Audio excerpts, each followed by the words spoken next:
Patriarchs and Prophets by White. Chapter 70. The Reign of David.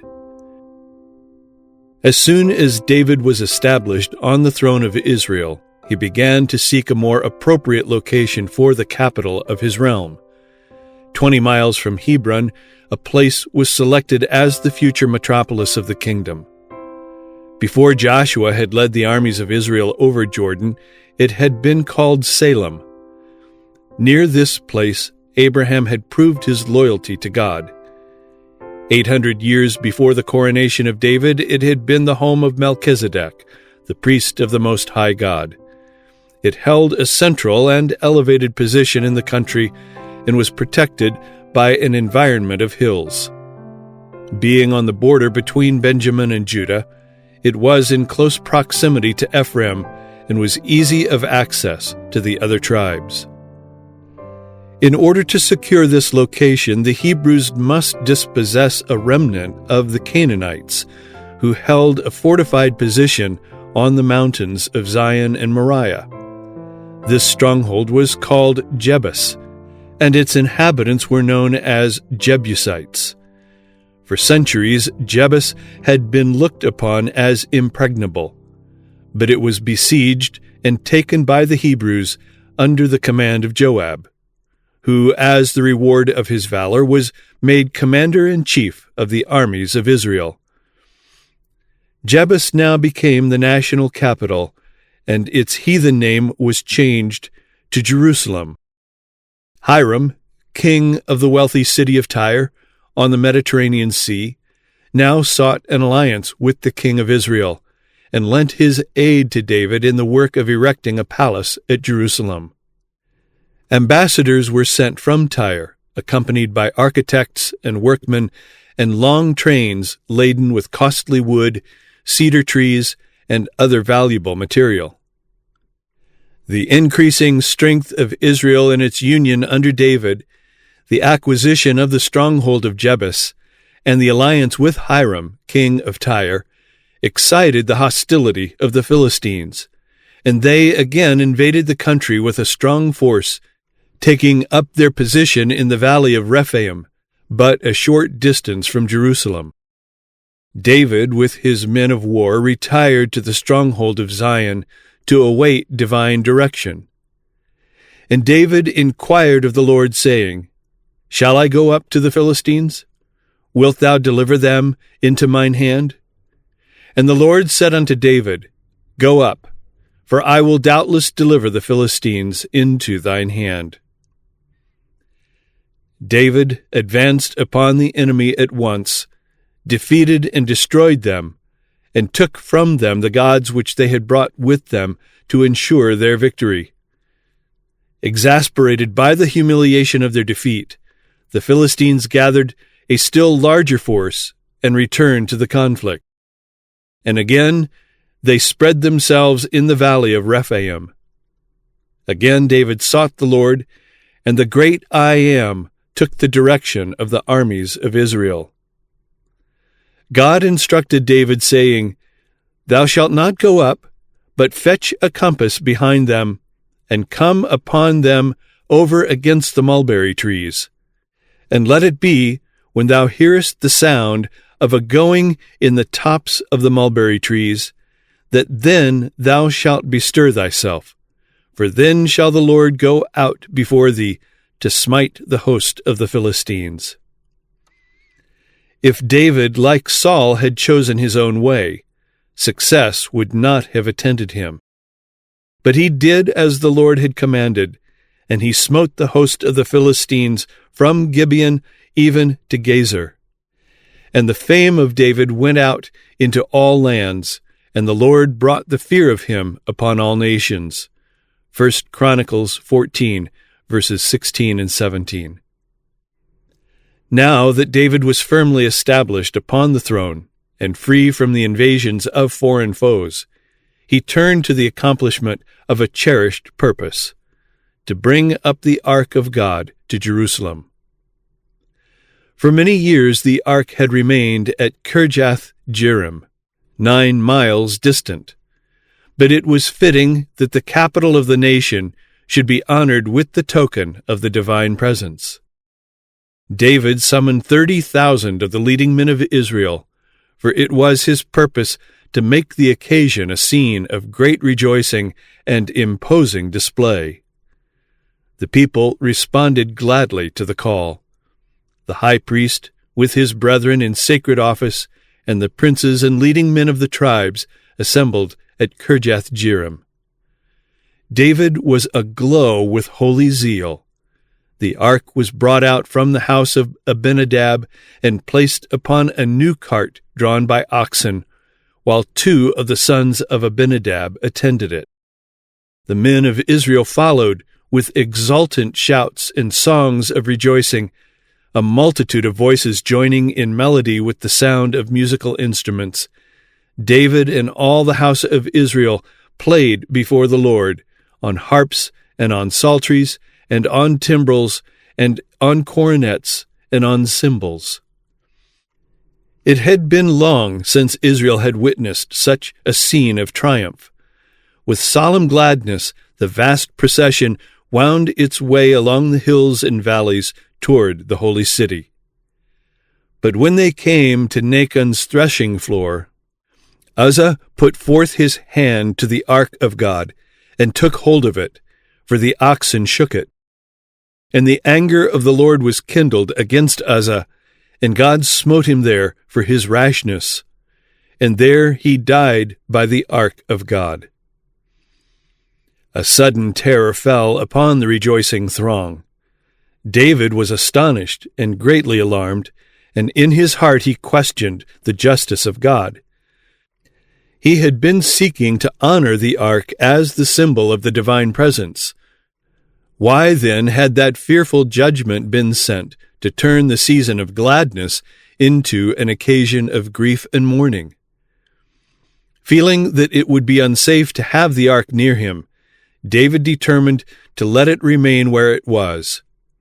A place was found for it nearby, at the house of Obed-Edom the Gittite. The fate of Uzzah was a divine judgment upon the violation of a most explicit command. Through Moses, the Lord had given special instruction concerning the transportation of the ark.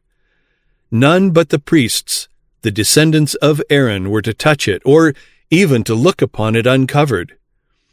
The divine direction was, "The sons of Kohath shall come to bear it, but they shall not touch any holy thing, lest they die." Numbers 4, verse 15. The priests were to cover the ark, and then the Kohathites must lift it by the staves, which were placed in rings upon each side of the ark, and were never removed.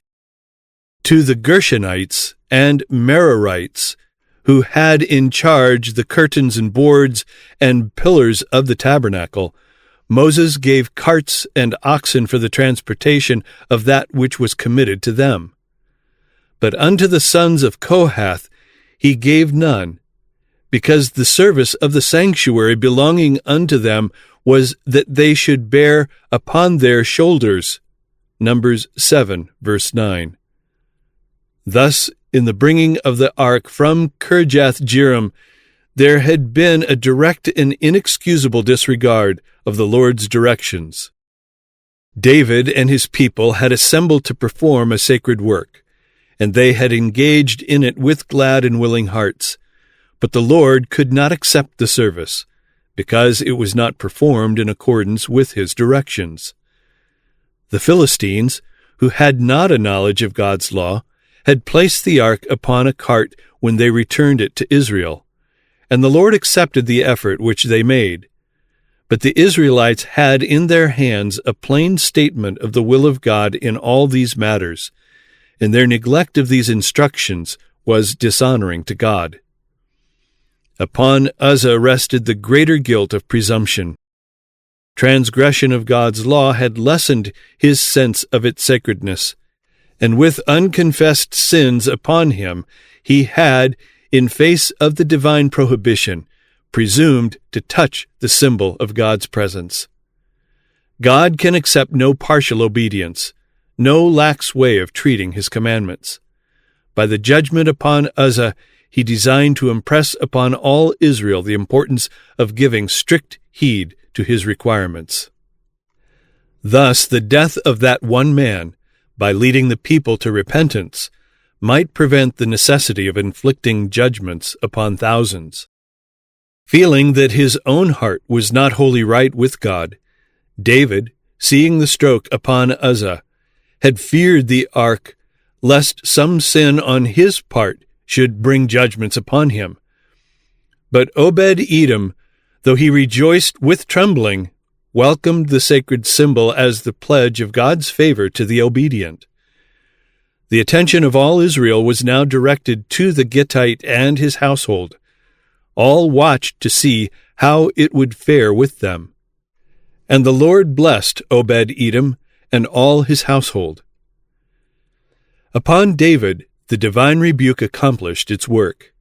He was led to realize, as he had never realized before, the sacredness of the law of God and the necessity of strict obedience. The favor shown to the house of Obed-Edom led David again to hope that the ark might bring a blessing to him and to his people.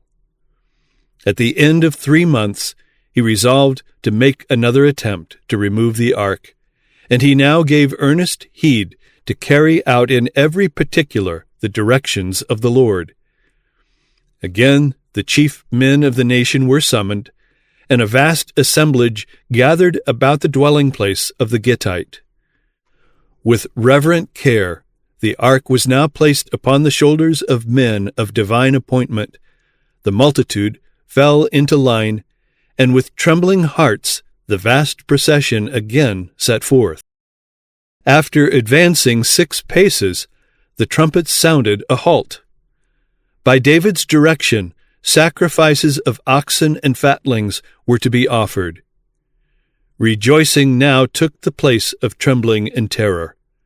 The king had laid aside his royal robes and had attired himself in a plain linen ephod, such as was worn by the priests. He did not by this act signify that he assumed priestly functions, for the ephod was sometimes worn by others besides the priests. But in his holy service he would take his place as before God on an equality with his subjects. Upon that day Jehovah was to be adored. He was to be the sole object of reverence. Again, the long train was in motion, and the music of harp and cornet, trumpet and cymbal floated heavenward, blended with the melody of many voices. And David danced before the Lord in his gladness, keeping time to the measure of the song. David's dancing in reverent joy before God has been cited by pleasure lovers in justification of the fashionable modern dance, but there is no ground for such an argument. In our day, dancing is associated with folly and midnight reveling. Health and morals are sacrificed to pleasure. By the frequenters of the ballroom, God is not an object of thought and reverence. Prayer or the song of praise would be felt to be out of place in their assemblies. This test should be decisive. Amusements that have a tendency to weaken the love for sacred things and lessen our joy in the service of God are not to be sought by Christians. The music and dancing and joyful praise to God at the removal of the ark had not the faintest resemblance to the dissipation of modern dancing.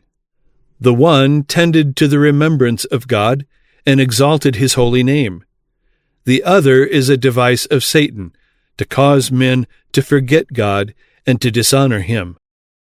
The triumphal procession approached the capital, following the sacred symbol of their invisible king. Then a burst of song demanded of the watchers upon the walls that the gates of the holy city should be thrown open.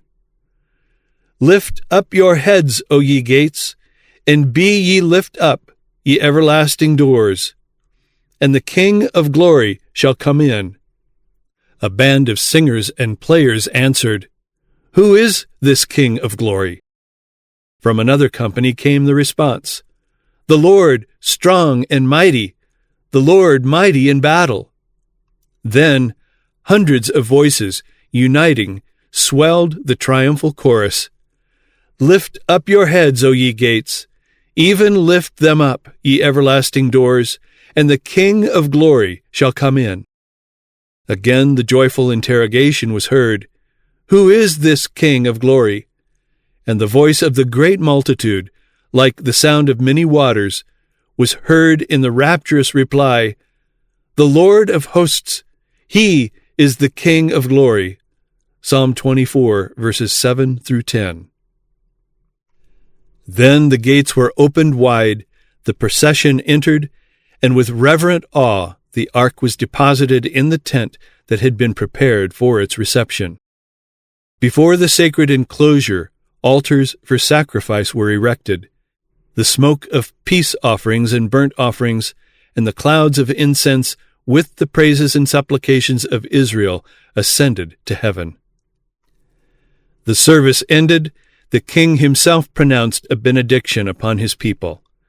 Then with regal bounty he caused gifts of food and wine to be distributed for their refreshment. All the tribes had been represented in this service, the celebration of the most sacred event that had yet marked the reign of David.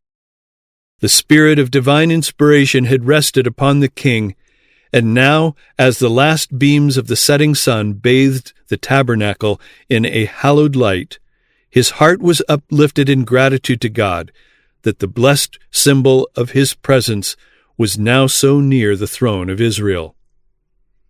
Thus musing, David turned toward his palace to bless his household. But there was one who had witnessed the scene of rejoicing with a spirit widely different from that which moved the heart of David. As the ark of the Lord came into the city of David, Michal, Saul's daughter, looked through a window and saw King David leaping and dancing before the Lord, and she despised him in her heart. In the bitterness of her passion, she could not await David's return to the palace, but went out to meet him, and to his kindly greeting poured forth a torrent of bitter words. Keen and cutting was the irony of her speech. How glorious was the King of Israel today, who uncovered himself today in the eyes of the handmaids of his servants, as one of the vain fellows shamelessly uncovereth himself. David felt that it was the service of God which Michal had despised and dishonored, and he sternly answered, "It was before the Lord, which chose me before thy father, and before all his house, to appoint me ruler over the people of the Lord, over Israel. Therefore will I play before the Lord, and I will yet be more vile than thus, and will be base in mine own sight, and of the maidservants which thou hast spoken of them shall I be had in honor." To David's rebuke was added that of the Lord. Because of her pride and arrogance, Michal had no child unto the day of her death.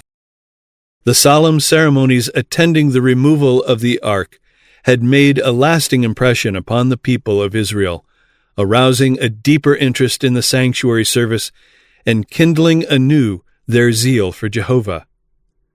David endeavored by every means in his power to deepen these impressions.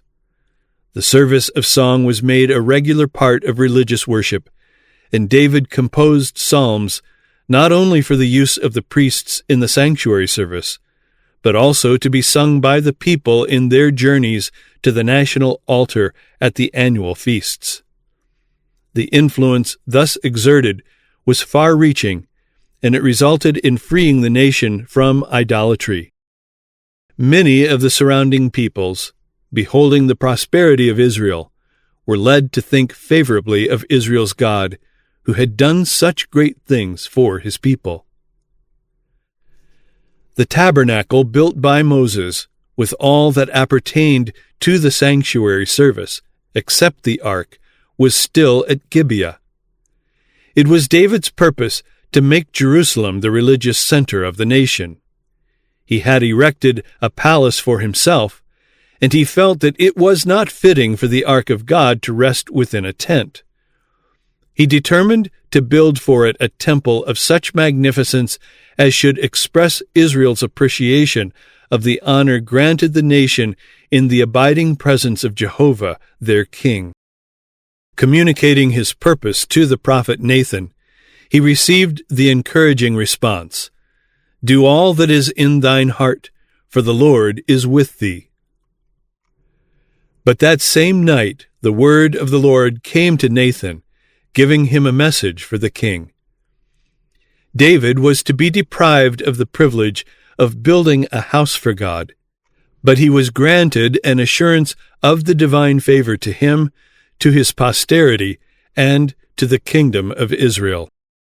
Thus saith Jehovah of hosts, I took thee from the sheepcote, from following the sheep, to be ruler over my people, over Israel. And I was with thee whithersoever thou wentest, and have cut off all thine enemies out of thy sight, and have made thee a great name, like unto the name of the great men that are in the earth.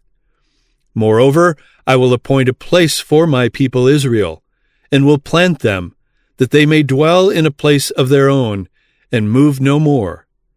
Neither shall the children of wickedness afflict them any more, as beforetime. As David had desired to build a house for God, the promise was given. The Lord telleth thee that he will make thee a house. I will set up thy seed after thee. He shall build a house for my name, and I will establish the throne of his kingdom forever. The reason why David was not to build the temple was declared, Thou hast shed blood abundantly, and hast made great wars. Thou shalt not build a house unto my name.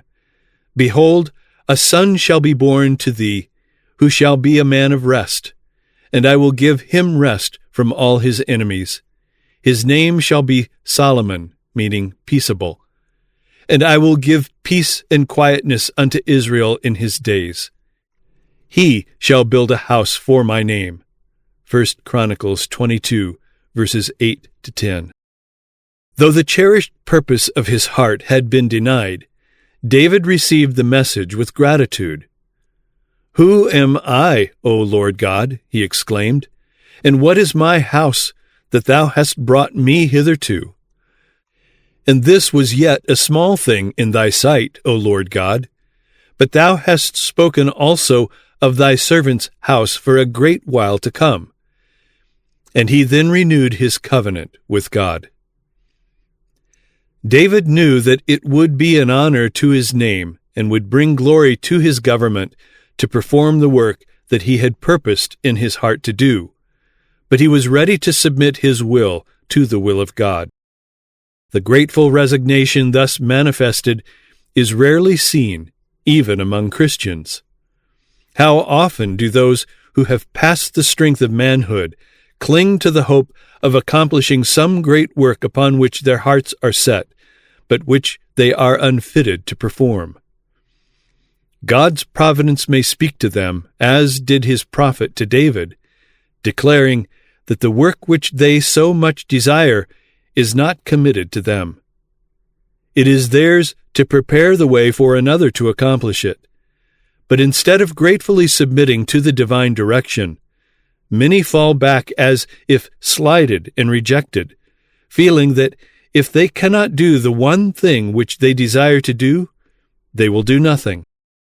Many cling with desperate energy to responsibilities which they are incapable of bearing, and vainly endeavor to accomplish a work for which they are insufficient, while that which they might do lies neglected. And because of this lack of cooperation on their part, the greater work is hindered or frustrated. David, in his covenant with Jonathan, had promised that when he should have rest from his enemies, he would show kindness to the house of Saul.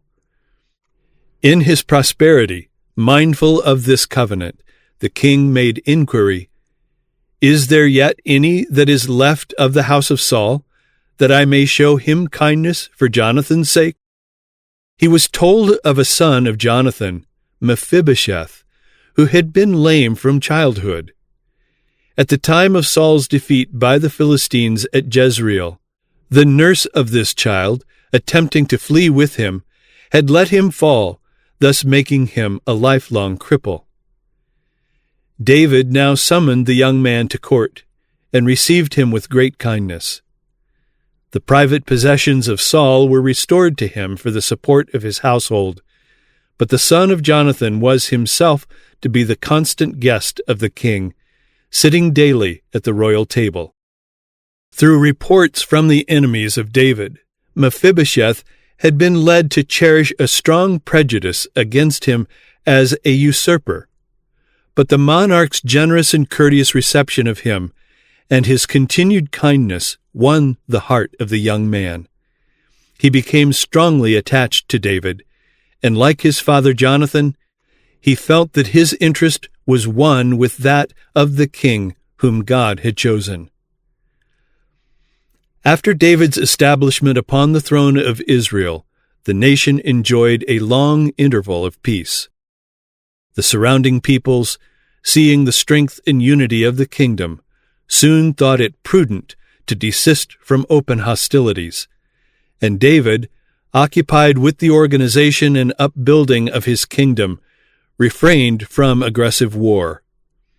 At last, however, he made war upon Israel's old enemies, the Philistines, and upon the Moabites, and succeeded in overcoming both and making them tributary.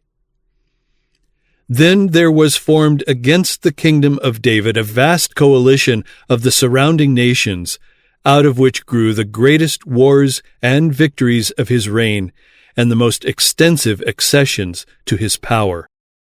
This hostile alliance, which really sprang from jealousy of David's increasing power, had been wholly unprovoked by him.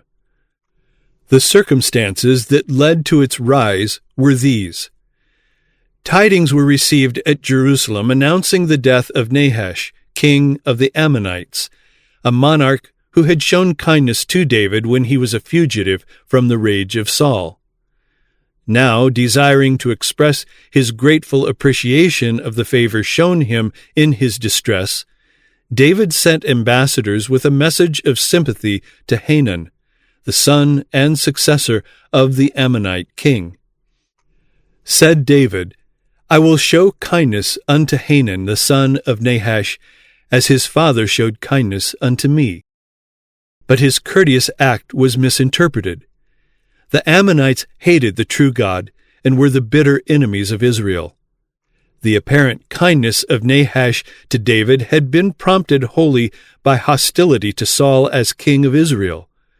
The message of David was misconstrued by Hanun's counselors. They said unto Hanun their lord, Thinkest thou that David doth honor thy father, that he hath sent comforters unto thee? Hath not David rather sent his servants unto thee to search the city, and to spy it out, and to overthrow it? It was by the advice of his counselors that Nahash, half a century before, had been led to make the cruel condition required of the people of Jabesh-Gilead, when, besieged by the Ammonites, they sued for a covenant of peace. Nahash had demanded the privilege of thrusting out all their right eyes. The Ammonites still vividly remembered how the king of Israel had foiled their cruel design and had rescued the people whom they would have humbled and mutilated. The same hatred of Israel still prompted them. They could have no conception of the generous spirit that had inspired David's message. When Satan controls the minds of men, he will excite envy and suspicion, which will misconstrue the very best intentions. Listening to his counselors, Hanun regarded David's messengers as spies and loaded them with scorn and insult. The Ammonites had been permitted to carry out the evil purposes of their hearts without restraint, that their real character might be revealed to David. It was not God's will that Israel should enter into a league with this treacherous heathen people. In ancient times, as now, the office of ambassador was held sacred. By the universal law of nations, it ensured protection from personal violence or insult. The ambassador standing as a representative of his sovereign, any indignity offered to him demanded prompt retaliation. The Ammonites, knowing that the insult offered to Israel would surely be avenged, made preparation for war. When the children of Ammon saw that they had made themselves odious to David, Hanun and the children of Ammon sent 1,000 talents of silver to hire them chariots and horsemen out of Mesopotamia, and out of Syria Maacah, and out of Zobah. So they hired 32,000 chariots, and the children of Ammon gathered themselves together from their cities, and came to battle. 1 Chronicles 19, verses 6 and 7. It was indeed a formidable alliance. The inhabitants of the region lying between the river Euphrates and the Mediterranean Sea had leagued with the Ammonites. The north and east of Canaan was encircled with armed foes, banded together to crush the kingdom of Israel. The Hebrews did not wait for the invasion of their country. Their forces, under Joab, crossed the Jordan and advanced toward the Ammonite capital. As the Hebrew captain led his army to the field, he sought to inspire them for the conflict, saying, "Be of good courage, and let us behave ourselves valiantly for our people, and for the cities of our God, and let the Lord do that which is good in his sight."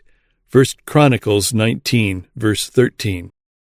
The united forces of the allies were overcome in the first engagement, but they were not yet willing to give over the contest, and the next year renewed the war. The king of Syria gathered his forces, threatening Israel with an immense army. David, realizing how much depended upon the result of this contest, took the field in person, and by the blessing of God inflicted upon the allies a defeat so disastrous that the Syrians, from Lebanon to the Euphrates, not only gave up the war, but became tributary to Israel. Against the Ammonites, David pushed the war with vigor until their strongholds fell and the whole region came under the dominion of Israel. The dangers which had threatened the nation with utter destruction proved, through the providence of God, to be the very means by which it rose to unprecedented greatness. In commemorating his remarkable deliverances, David sings, "The Lord liveth, and blessed be my rock, and exalted be the God of my salvation, even the God that executeth vengeance for me, and subdueth peoples under me. He rescueth me from mine enemies. Yea, thou liftest me up above them that rise up against me. Thou deliverest me from the violent man. Therefore I will give thanks unto thee, O Lord, among the nations, and will sing praises unto thy name. Great deliverance giveth he to his king, and showeth loving kindness to his anointed, to David and to his seed forevermore." Psalm 18, verses 46 to 50, Revised Version. And throughout the songs of David, the thought was impressed on his people that Jehovah was their strength and deliverer. There is no king saved by the multitude of a host. A mighty man is not delivered by much strength. A horse is a vain thing for safety, neither shall he deliver any by his great strength. Psalm 33, verses 16 and 17. Thou art my king, O God. Command deliverances for Jacob. Through thee will we push down our enemies. Through thy name will we tread them under that rise up against us. For I will not trust in my bow, neither shall my sword save me. But thou hast saved us from our enemies, and hast put them to shame that hated us. Psalm 44, verses 4 to 7. Some trust in chariots, and some in horses, but we will remember the name of Jehovah our God. Psalm 20, verse 7. The kingdom of Israel had now reached in extent the fulfillment of the promise given to Abraham and afterward repeated to Moses. Unto thy seed have I given this land, from the river of Egypt unto the great river, the river Euphrates. Genesis 15, verse 18. Israel had become a mighty nation, respected and feared by surrounding peoples. In his own realm, David's power had become very great. He commanded, as few sovereigns in any age have been able to command, the affections and allegiance of his people. He had honored God, and God was now honoring him. But in the midst of prosperity lurked danger. In the time of his greatest outward triumph, David was in the greatest peril and met his most humiliating defeat.